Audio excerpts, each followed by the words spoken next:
Alright, let's see. Let's get this set up over here. I'll be right over there in a second. Get started.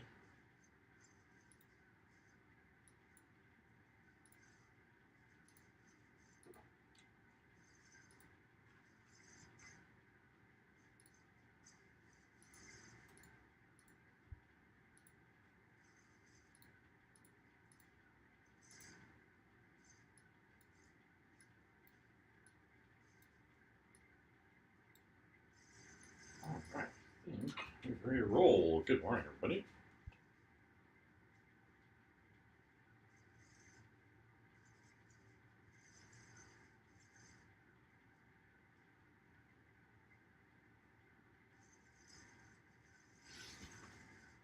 Oh, dog needs his blanket. Alright, Bosh, you need your blanket, huh?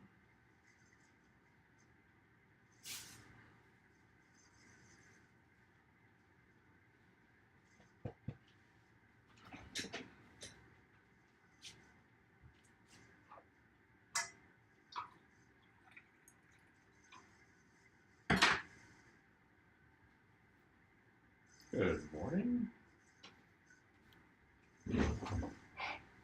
Alright, we down to the last 20 of these, so about 10 days worth, including today. So let's see, I think I need to shorten all of these a little bit. We're just going to do 2. Let's see, how far over do we need to go? About that far. It's an approximation.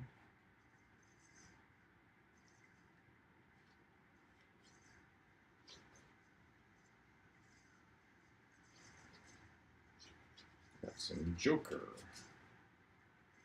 today. That seems okay there.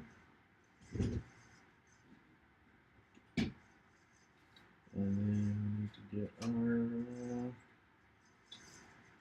little matrix here set up.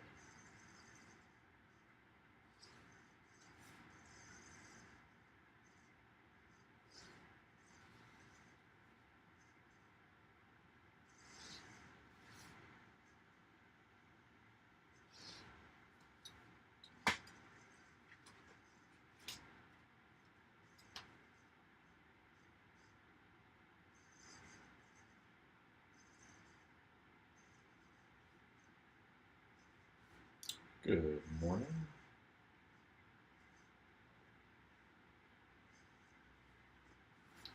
Sideways.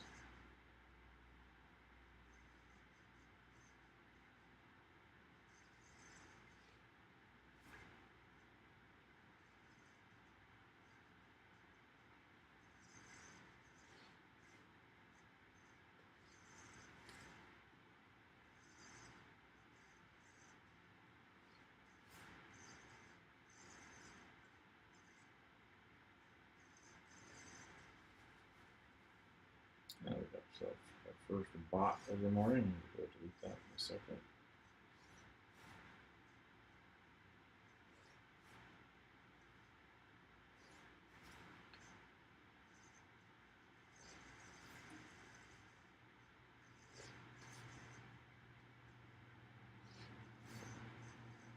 And my bot flood that was going on earlier this week seems to have disappeared. Really bad. Picking up like 100 plus new bots following my account every single day for like 4 or 5 days. And bots, not something you want in your account because they'll help you with anything. Bunch of clankers.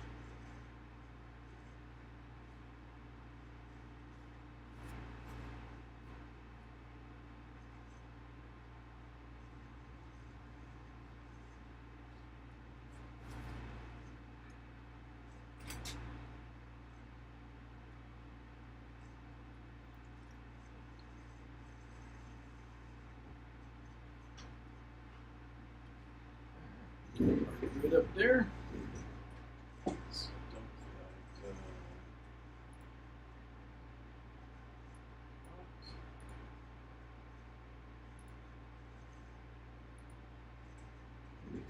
Ooh, got it.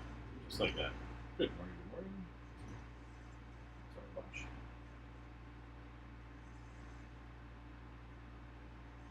Alright. Got some FilmStudies here from Joker. Some, I don't know if we'll do all of these. Some of them are okay, but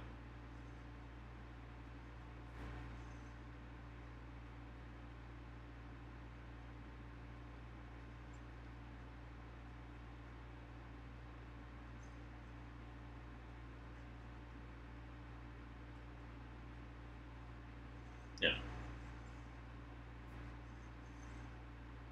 We got around to seeing the second one. I guess that's true of a lot of people.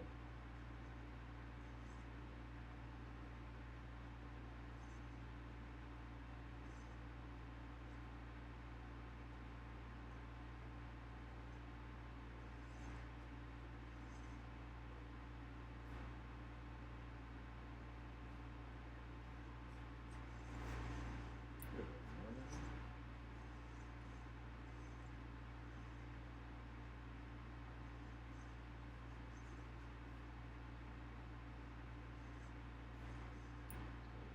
There.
Go for start.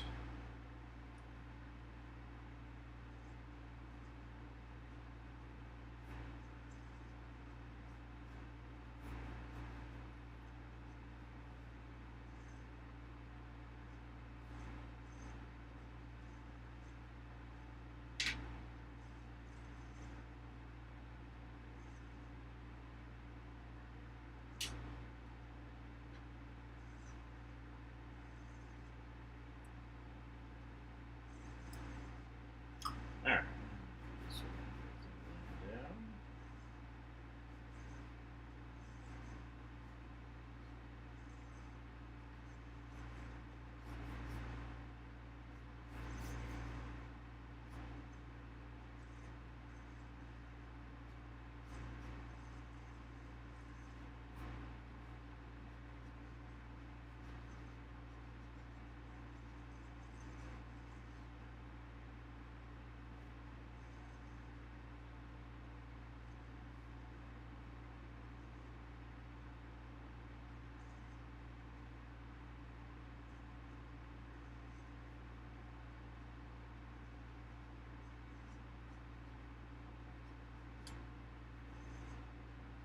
Good morning.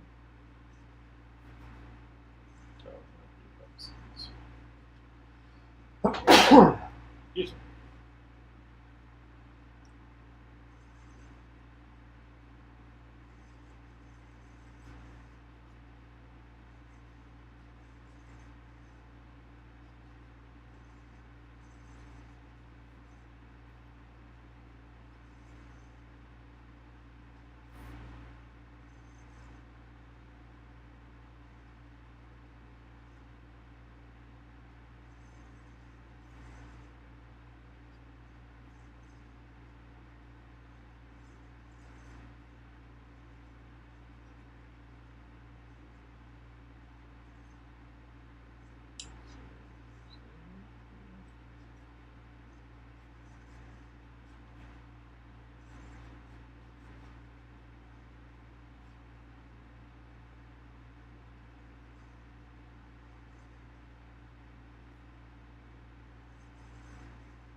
Did anybody see Joker 2?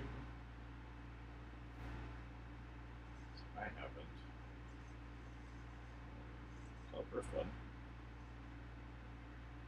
Never got around to the second one. I think it's on HBO. I should probably check it out now that the hype and the controversy around it's died down. Been a while, right?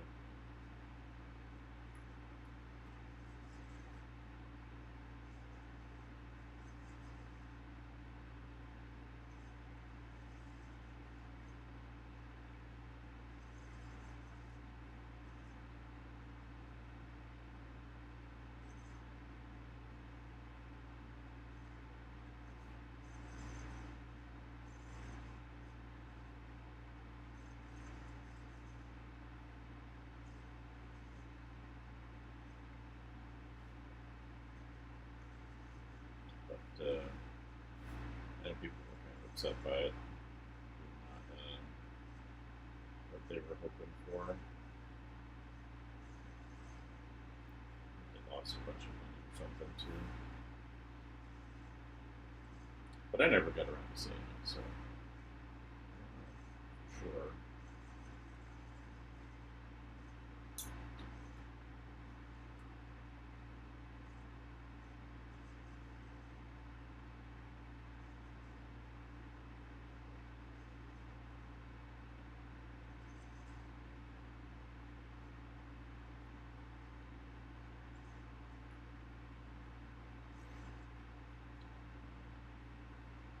It's hard to know what to say if you haven't actually seen something.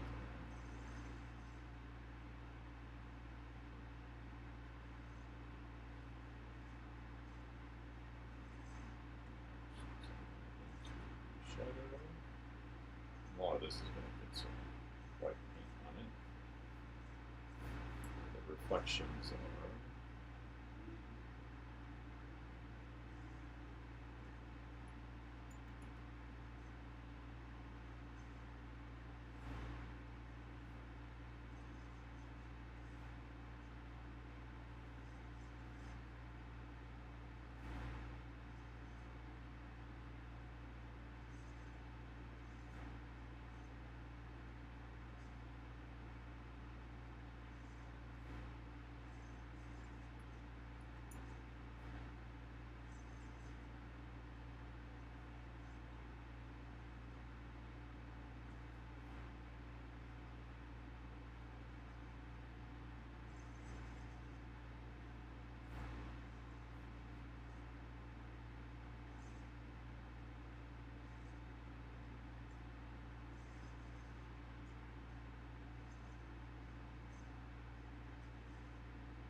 I'm doing good. How are you?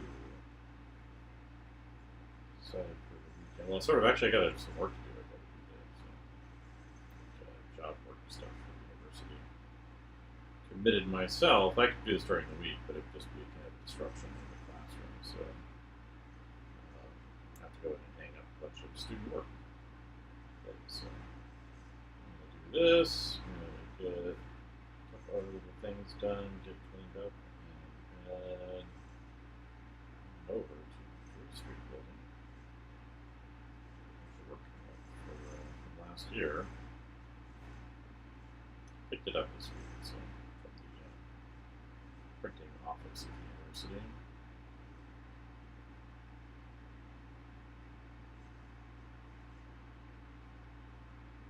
So that's good. And then I was having a flood of bots earlier this week, and it seems to have gone away completely. So I don't know if like Instagram fixed it or what, but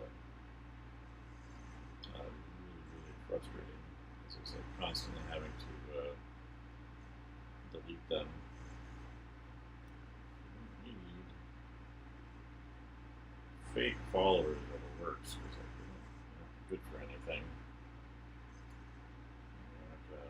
enjoy what you're doing. They're not going to interact with anything you're doing. They're just going to have a weird distortion effect on your ability to promote your work. So then let's see what's going on. The deal with Anthropic and the authors came out, so it's the largest settlement ever for copyright violations. I think they could have gone further than they did, but I think maybe the authors are looking at that. We want to get something out of this, so they $1.5 billion, about $3,000 per complainant, I think, or violation or something like that. I still think it could be a lot higher, but I'm not in the lawsuit, so.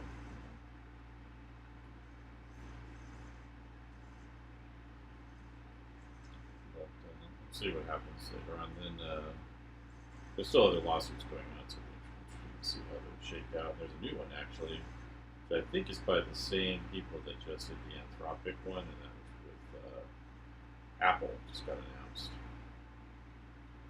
today too, so or yesterday. So that's good. People are pushing back against the complaint patrol.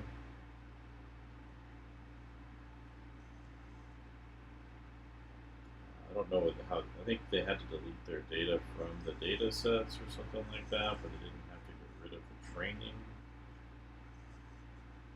I don't know how. I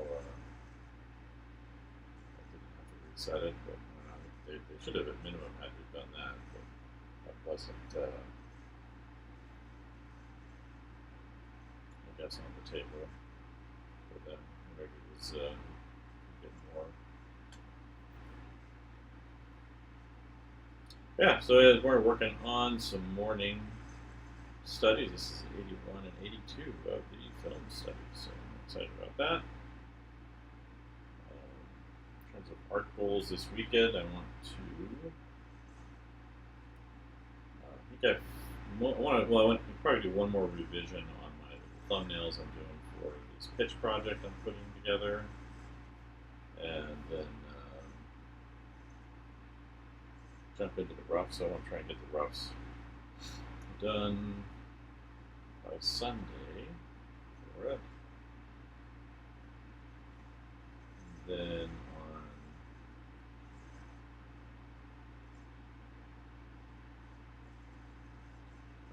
during the week, I'd like to get penciled and maybe spend some time coloring the original pages I did just to kind of get that set up for myself. I don't know that I'll actually eventually use them, but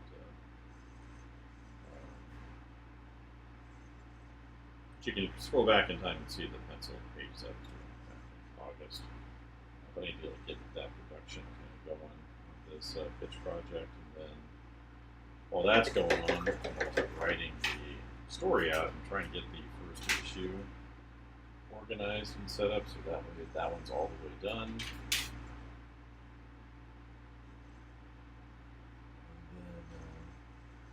And then help me push that project forward. We're going to run into October pretty soon. I'm probably going to disappear into the woods for most of the week during October.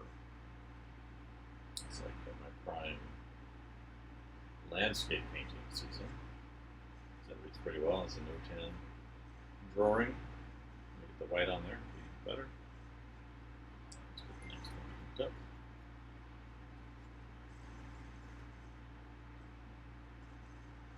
So, depending on my ability to broadcast, actually it could be possible. I think if the course sales from this partnership do well enough, which I don't know that they will, but if they do well enough, maybe that's worth picking up. Is trying out Starlink, get a dish for that, a roaming one, and then get that set up with my truck. Because I think it costs a certain amount per month, and then when you kind of put it on hold for a certain amount each month. Like it costs like $5 when it's on hold per month, but the trick is the upfront cost of the $600 dish. That would be nice if it was 4K. There is I wouldn't mind updating my camera to that, but this would cost a lot to do that. There's a camera I would like to get that's it's basically identical to the one I have that would stream at that. And then I don't remember what my bitrate said. I thought it was set to like 2500 or something.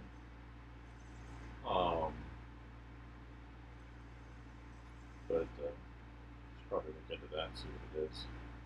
I don't know what the optimal one is, but I know I was bumping into some problems this week. Well, it turned out it was the NDI thing where there was, I guess, an update to the software, the plugin I was using that I was unaware of. Recently become incompatible or bumpy with OBS.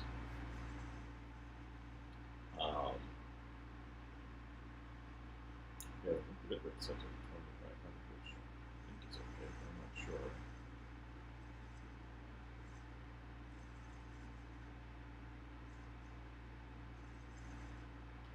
Yeah, there's a camera. It's like an updated version of the one I have, which is I have the what's the number on there? I think it's 6000.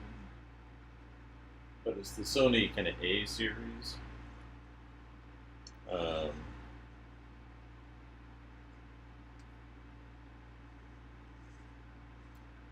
connection looks pretty good, so maybe it's worth looking into that.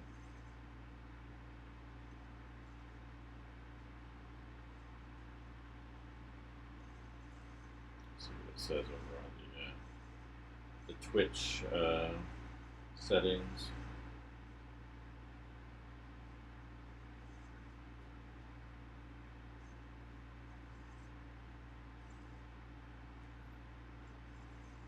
There's a bunch of things I wouldn't mind doing, like having some of the softbox lights in here over the desk, and a little bit different arm thing. There's a different arm thing I wouldn't mind picking up that we can stretch side to side.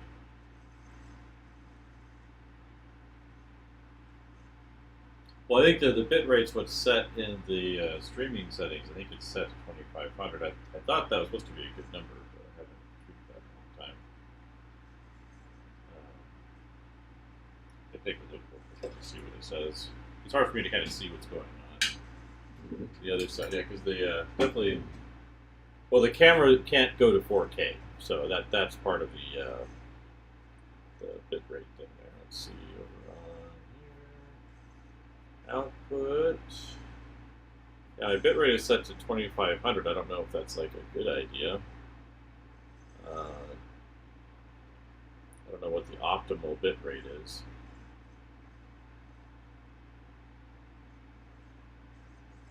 If I set it to 3000. Okay.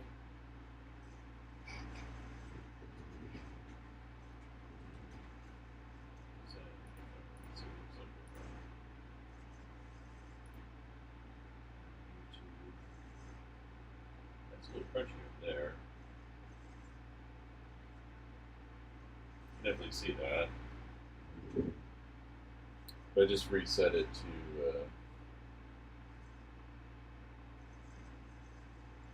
3000. As cameras can't do 4K, so.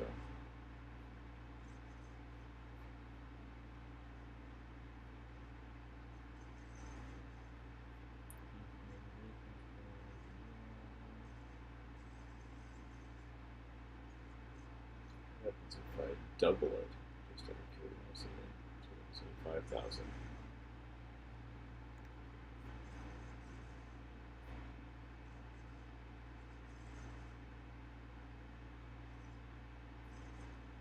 See if that makes any difference in a minute or not.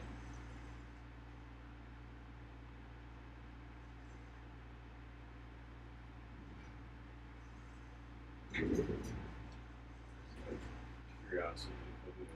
Search.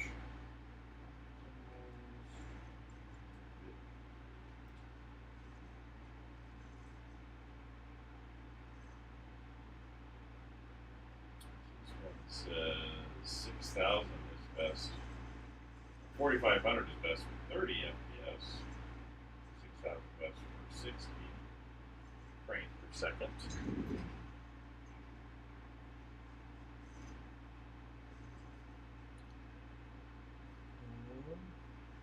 Curiosity, I don't see.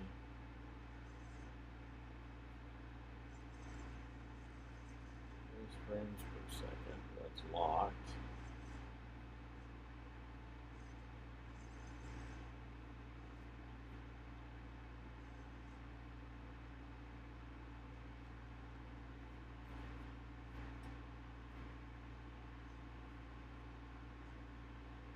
Let's see what's on Twitch. Different OBS, OBS. Good.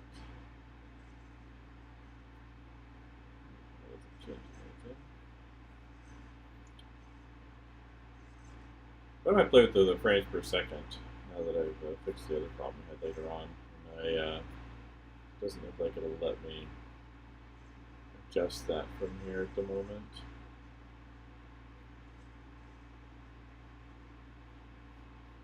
But it could also just be limited by my, let's see, turn off any outputs to change video settings. So maybe if I can change to a blank screen, or just turn it off briefly.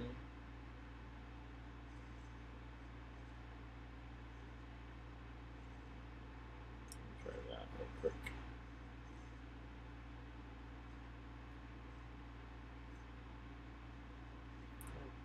I think I'd have to like shut everything down to do that.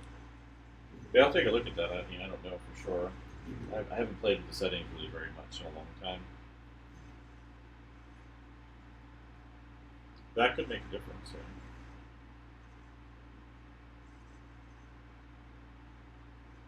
I mostly set it up a long time ago and haven't really played with what's in there.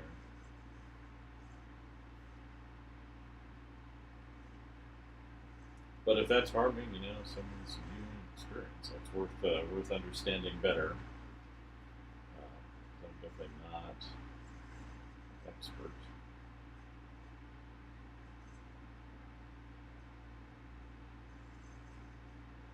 So, thanks for pointing that out. I'm going to do a little deeper dive just to see what we get out of it.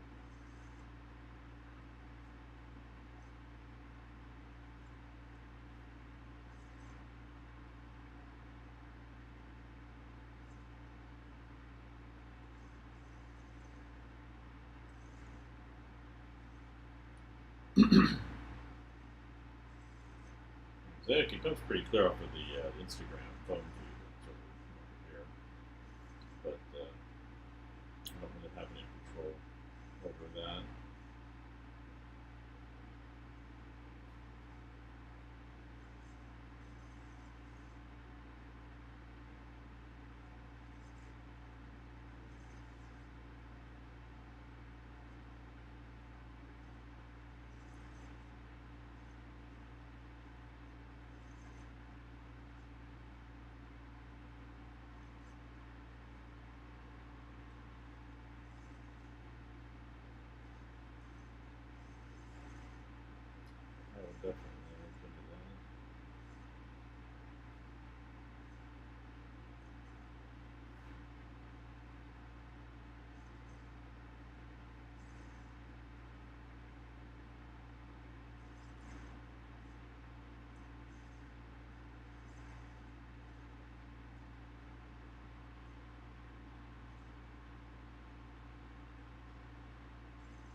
setting might be need to tweak on the other thing too first.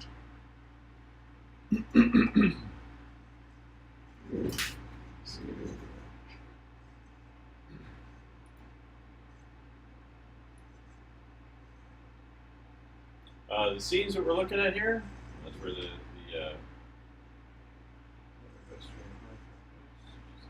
6,009. I'm not at 60 though. For some reason, yeah, the chat isn't showing up on the other screen. Maybe it's because when I changed something over here or over there, it messed it up. Grab the scenes where so I'm doing what are called 3-value notams. And the idea there is you're breaking things into 3 different shapes: a light, a dark, and a middle value.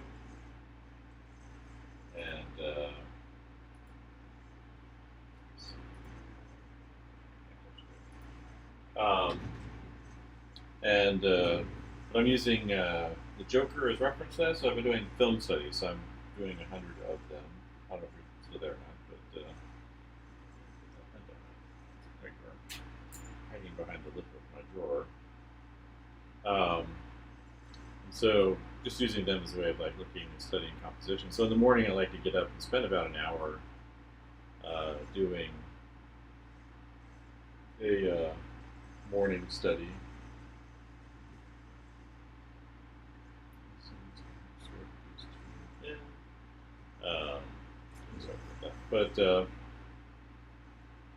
So I can commit myself to doing 100 of these essentially, and but I'm on, this is 81, 82 of them. I started this back I think in July, but I don't know. I was kind of just sketching them out as compositions, doing the 3-value structure on them, but shadow there, just brush for that.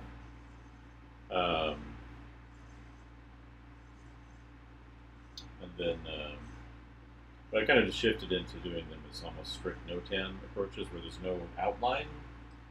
It's more about just intersecting and overlapping shapes. So like there's an outline around this area right here. I'm going to fill in that whole area with shadow.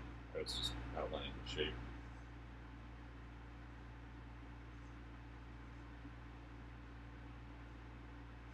So trying to avoid specific lines and just using that intersection of shadow,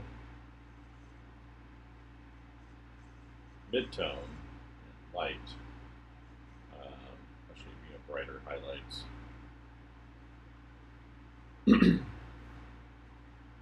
Oh yeah, definitely moved over there. Yeah, you got he did get nailed in the spot, right? In that scene. It's a good movie. I haven't seen the second one. I think I was mentioning before. I know people didn't like it, and apparently it lost like a ton of money despite spending like a lot of money on it.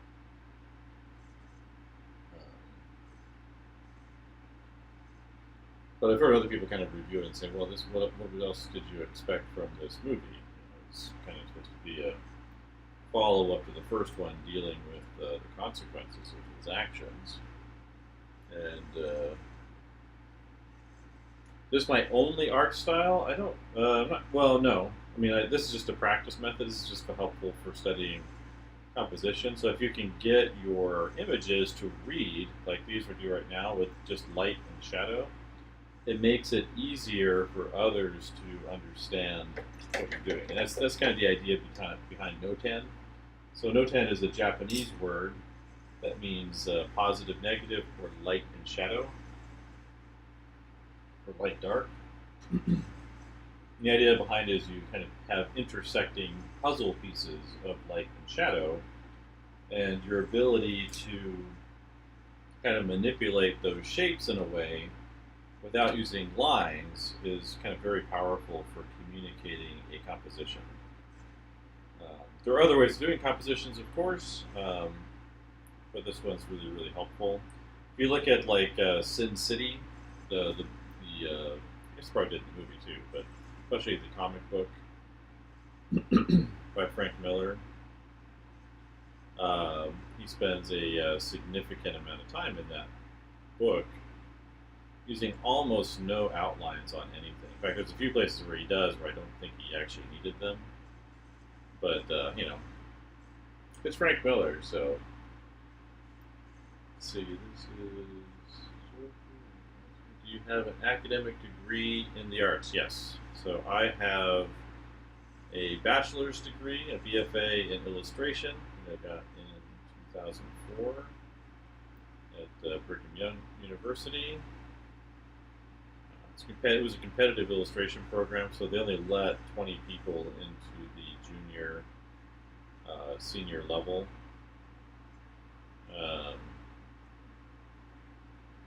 Actually, I failed my first review trying to get into the sophomore year, so you know, it wasn't. It was much easier for me the second time I did it because I kind of knew what I was doing better by then. But I reapplied and then also had the junior application go through successfully.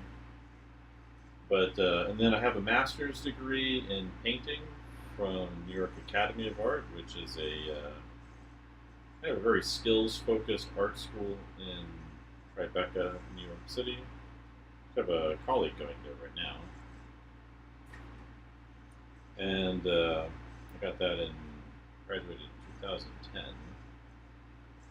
With that, it's funny, I kind of went into getting that degree right as the financial crisis hit. So I'd already applied before it hit, but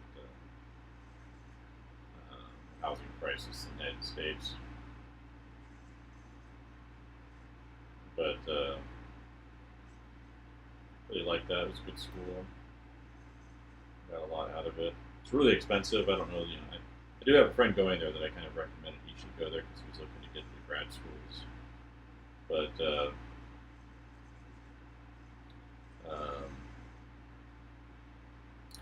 but I don't know that I recommend it for everybody just because it's so expensive. Like if you're planning on teaching, you've got to need to have that graduate degree. So my full-time job though is I am a art professor at Virginia Commonwealth University, and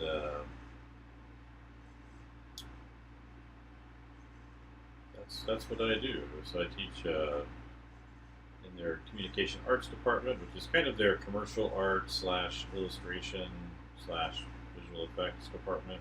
They do a bunch of different things. And then I've taught at a bunch of universities over the years. My last one was Ringling College. It's a really great art school in Florida. It's also really, really expensive. It costs too much for what you get, but if you can afford it, I'd recommend it. But and then the only program I'd recommend, even if you couldn't afford it, probably be the motion design department, just because that's a really high demand job at the moment. Is motion design. But they've kind of gotten all in on AI, which I was really disappointed by. I was teaching their students perspective and figure drawing when I was there. And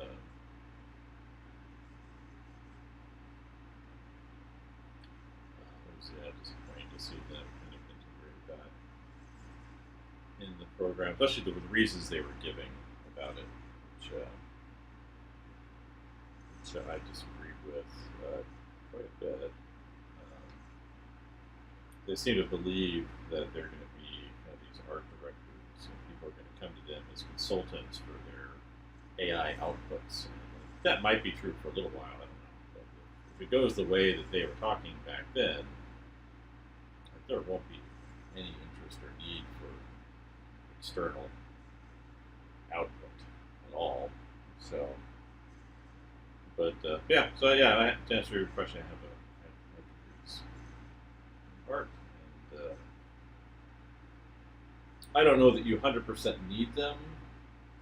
Like you don't need a degree to get into, to get a job in art, right? You don't need a degree to be an illustrator or a graphic designer or 3D artist or any of that. But what I have seen though is that most of the time people that pursue the degrees, and this may be a correlation, not a causation, but it seems like most people kind of need that focused experience of being in school. And I think that makes a big difference for a lot of people. These film studies probably, I will say I've got, 18 left, so 2 a day, so about 9 more days after today, so all of next week and into probably Monday, Tuesday.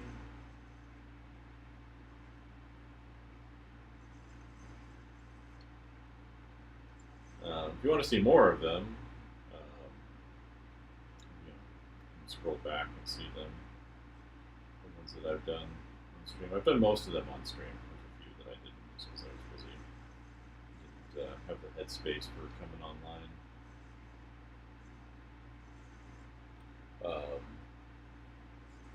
Yeah, so the degree thing is it's an interesting question because that's been brought up actually for a long time now. So it's not like a new people are like, well, do you need a degree? And the answer is no.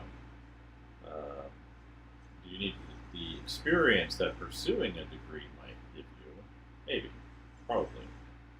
Most of us do. It's interesting. I was listening to this guy. He kind of complains about the concept art market. He was like, "Oh, there's no jobs. We're all going to die." A few months ago, and then he was getting jobs. Kind of shut up. But he put a video out recently. Andy Walsh. I think he was being hyperbolic because a lot of what he was seeing was the contraction after the expansion of the market during COVID. And not that there isn't problems out there, but that's what's going on. Is there was overspending during the vid times, and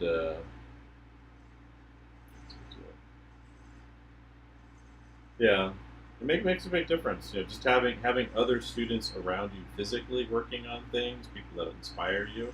Like even if your teachers aren't that great, I'm of course the best teacher ever, right, or something. But even if your teachers are terrible, you're kind of in an environment where you have equipment, you have spaces to work. There's lots of other students around you. You can find ones who are dedicated, even if not everybody's as dedicated as you think they should be. You can find those that are and kind of work with them. So it creates a whole environment that's hard to replicate. Yeah, it makes a big difference. Like I said, it doesn't necessarily have to be university. Universities do have problems. Like, it's not a perfect system. And I'm advocating for changes in my department that I think would help make a big difference for students. And I think I'm showing results off of it, but maybe. But I think there's kind of a lot of reticence to change. So I'm trying to unify course material across sections so that there's similar, if not identical. So like right now, I'm kind of in charge of the concept design drawing class, and the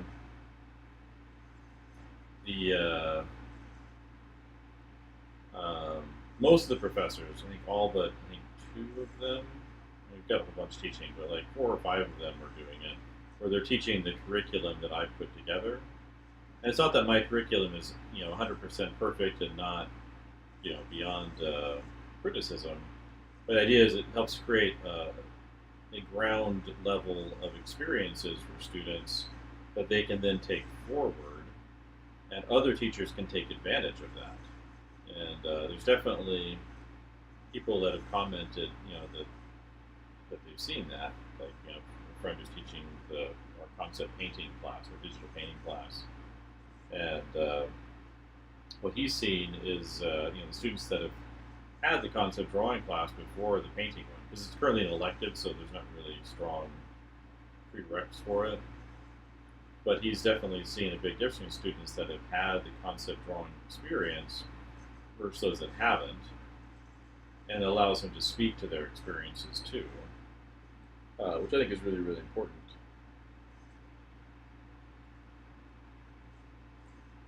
Yeah, if you just want to have a hobby, you definitely don't need a degree. There's nothing wrong with that.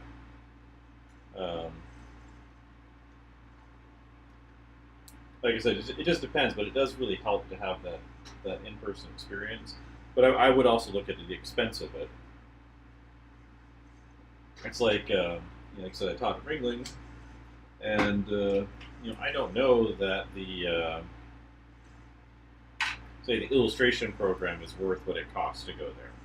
So like that's my background is illustration, but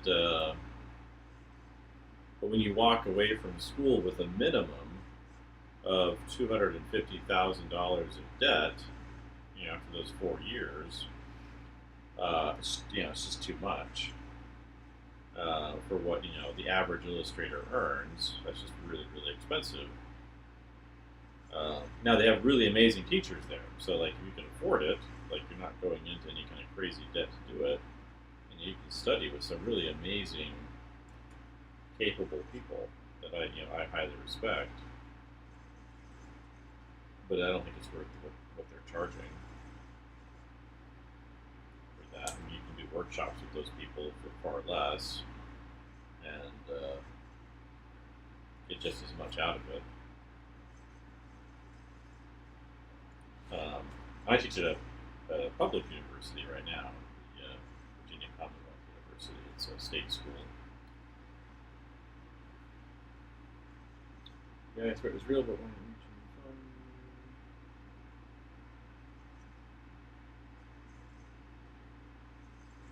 yeah, well, I think I do wonder how real the AI threat is in the long term. So the way people talk about it, I don't think is related to what it's actually capable of doing. And the things that it does to the users is really harmful. Let's see. Okay, right, there's 88. So this is 81.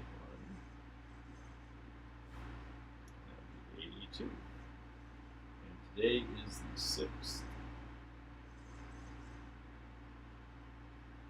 We got Joker. Because I've had to pay attention to it because we have faculty. Speaking of speak of the devil, and they shall appear. But we've had faculty who kind of pushing it on students who don't want it. And one of the arguments I keep making to the faculty is like, well, even if it is required in a job, like say it is the future trademark, copyright, if it's required in the future, we don't really add anything to their skills by making them use it now. They don't learn to think better. They don't learn to design better. They don't learn a broad range of important skills that even if the job part of the job is to interpret and reuse assets from these machines, like even if that's the gig, which I've heard from people, doing jobs at important places. Like we don't improve their ability to manipulate that by including it in our curriculum. Like it doesn't. If that's what they have to do, which I hope they don't. But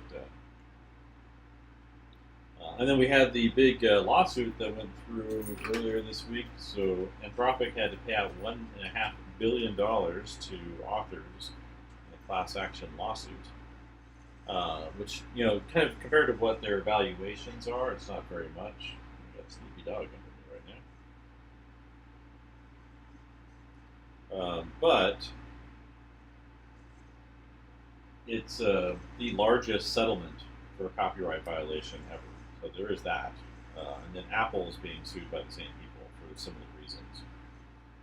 What the genius is, they got working at these companies did is they used torrents of digital libraries online, so illegally sourced materials. And then, so as part of what happens when you do that is you actively distribute those sources at the same time, which,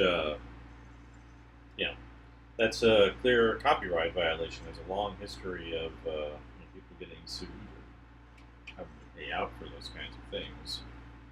But Facebook did the same thing, so they're probably on that list as well. They're like, that was discovered as part of a different trial, but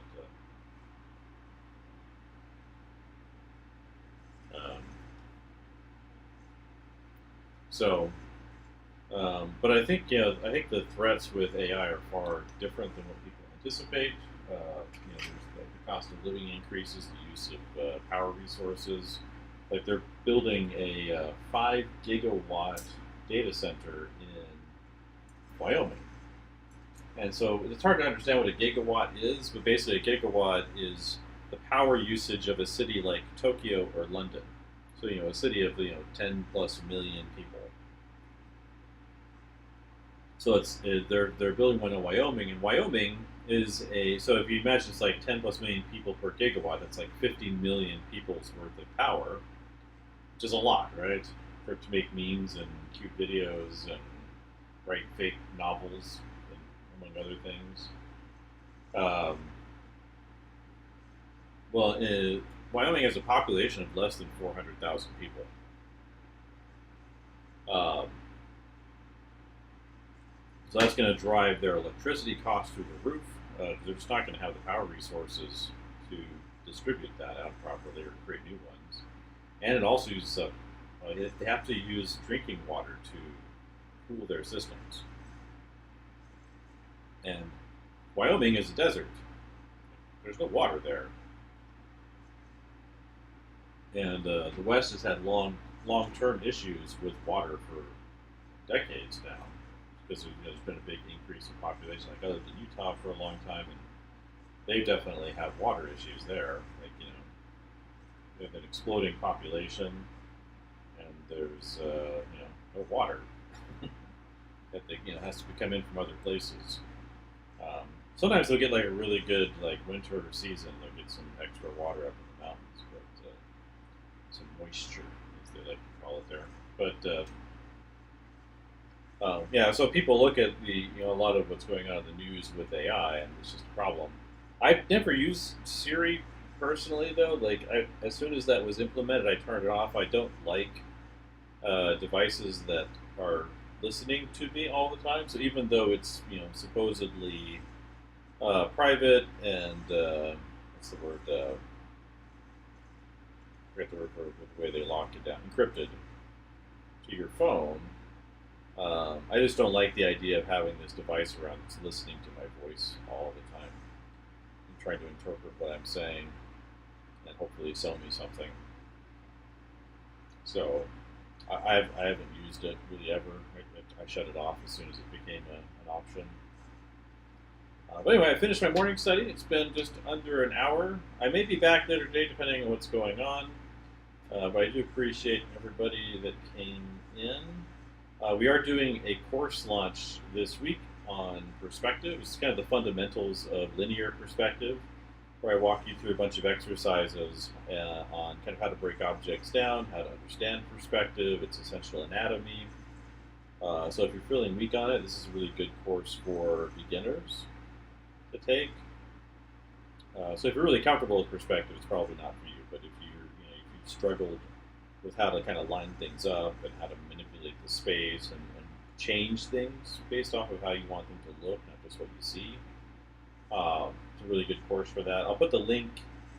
The link's in Instagram, obviously, but in my bio and that, and some of the stories I've been putting out. But I'll put it in the description on the YouTube side. Once I shut this all off in a second here. But I do appreciate everybody that came in, and we'll talk to you all